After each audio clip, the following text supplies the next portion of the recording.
Magandang araw mga ka-easy living. Samahan nyo kami sa panibagong property journey ngayong araw na ito. From tripping to closing deals. Baka sa susunod natin pupuntahan ay ito na ang inyong maging susunod na future home. Sa ngayon, pupunta tayo kay Ma'am Broker para sunduin natin siya dahil kailangan niyang pumunta sa opisina para pumirma sa documents ng ating kliyente upon reservation ng kanilang unit na napili. Sa mga nagpaplano mag-invest ng kanilang property, isa ang SJDM Bulacan sa ire-recommend namin dahil napakalapit po sa Metro Manila at very accessible din para sa mga commuters natin na babiyahe papuntang Metro Manila. Kasama na namin ngayon si Ma'am Broker para i-meet namin ang client namin sa opisina kung saan pipirma na po sila ng dokumento nila upon reservation.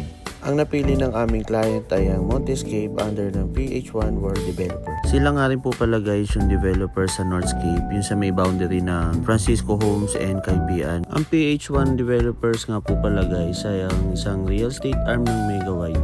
Siyempre, ang layunin ng developer nito ay ang maghatid ng first world quality home sa ating mga Pilipino sa pamamagitan ng innovation, modern construction technology at mga proyektong nagbibigay ng mas magandang value para sa mga homeowners at investors. Kaya kung naghahanap kayo ng property na hindi lang maganda, kundi may magandang value rin sa paglipas ng panahon, isa ang PH1 World Developer sa mga dapat ninyong tingnan dahil na rin syempre sa kalidad ng kanilang mga proyekto at magandang reputasyon sa industriyang ito.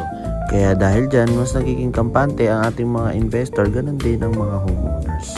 At ayan guys, nandito na tayo sa opisina ng PH1 World Developer. Ang opisina po kasi nila ay dito po sa may Northscape po sa may Barangay Caypian po. Kaya kung sakali magre-reserve po kayo or pipirma ng mga kontrata, dito po tayo pupunta sa kanilang opisina.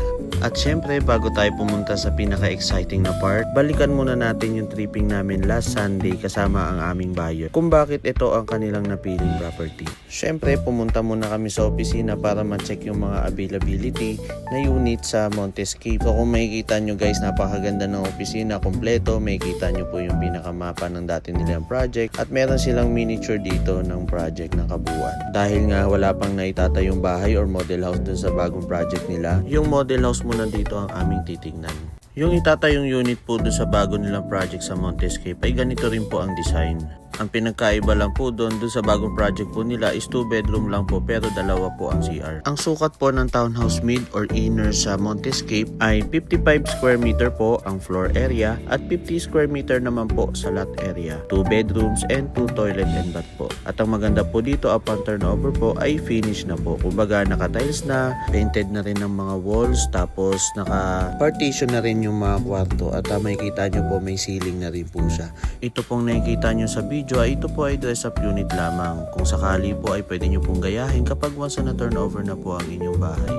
So ayun na nga, nandito na tayo sa exciting na part kung saan pipirma na po ng kontrata ang ating mga client, si Ma'am and Sir, at nakapili na rin po sila na kanilang napuso ang block and lot. So guys, habang inaasikaso po ng aking asawa ang mga documents at inaasis ang mga kliyente namin, ang location nga po pala ng bagong project na Montescape ay malapit lamang po sa bagong munisipyo ng SJDM Bulacan at very accessible po doon dahil one ride going to Star Mall na po and one ride din papuntang Santa Cruz, Manila. So sa mga gusto magpaset ng tripping, pwede po kayong tumawag or mag-message po sa amin. Congratulations sa ating bagong homeowner. Isa na naman pangarap ang natupad. Maraming salamat sa inyong tiwala at God bless sa inyong bagong tahanan.